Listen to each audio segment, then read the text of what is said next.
Hello.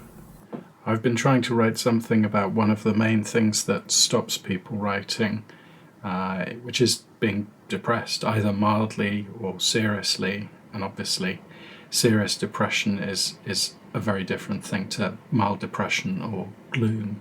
And I'd say I probably suffer from mild depression or gloom quite a lot of the time, but not serious depression. So I'm not talking about that.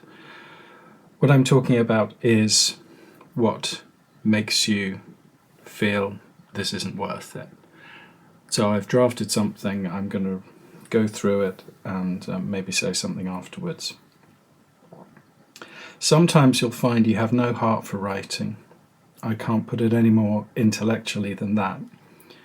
Your insides will feel lifeless and hollow, and your head will feel borrowed from someone you don't want to be. In these times, your heart is occupied with itself, with its own darkness, or with other people, or with distant others, human and not. You either know or imagine. Your concern is with them. Your concern is with what's inside you or missing from inside you.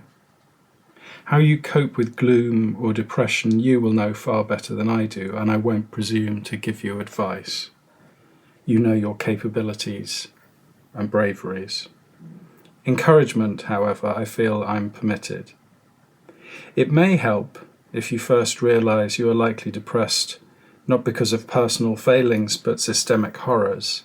There are objective external reasons for feeling that nothing you do stands a chance of being worthwhile or surviving. As an aside, I feel that the mental health crisis amongst young people is much more a crisis of social purpose and social vision, if you want to call it that. All efforts toward empathy are a good use of time. Any attempt to communicate something important clearly and well are justified. Generalized hostility to unknown others is a non-novelistic, non-writing state. This is where bad journalism or corrupt social media dumps its readers. To write fiction is to attempt to see the world as others see it. To write non-fiction is to attempt to understand how part of the whole functions, and that can be down to people or physics, or most likely a combination of the two. This work of drafting and redrafting is worth doing as a discipline in itself. Whilst writing, you are less harmful to others, non-human and human, than if you were on holiday, shopping, or most probably doing the job for which you were paid. I have no idea what job you're paid for. Perhaps you do nursing or something that's entirely about caring and concern. Anyway, it's not without environmental or social costs writing: paper, ink, hardware, electricity. Generally, though, compared to golf or motor racing, it's fairly low impact. A day isn't entirely wasted during which you have added something to something or improved something a little.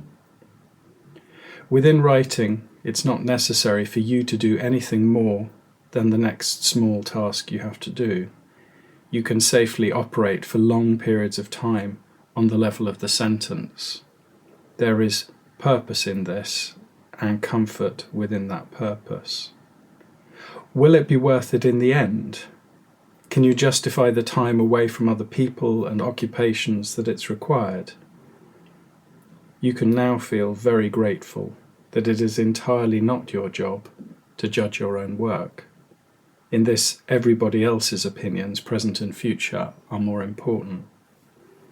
Instead, aren't you grateful, desperately grateful, for the existence of the books you love most and the writing that's really got through to you?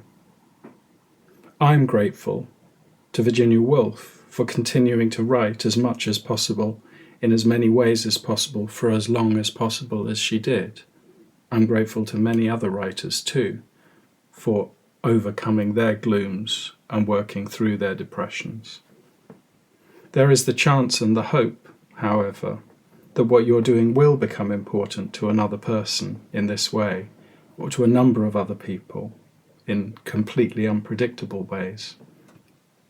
Unless it is finished or finished enough, no one will ever know. What do you think of that? What have I missed? What is obvious that I've missed? I think very often as a teacher, as a mentor, one of the things that I'm worst at is encouraging people. I'm not a great cheerleader. So, what encouragement do you take? What are the things that keep you going? I'm going to ask this question again, and probably again and again.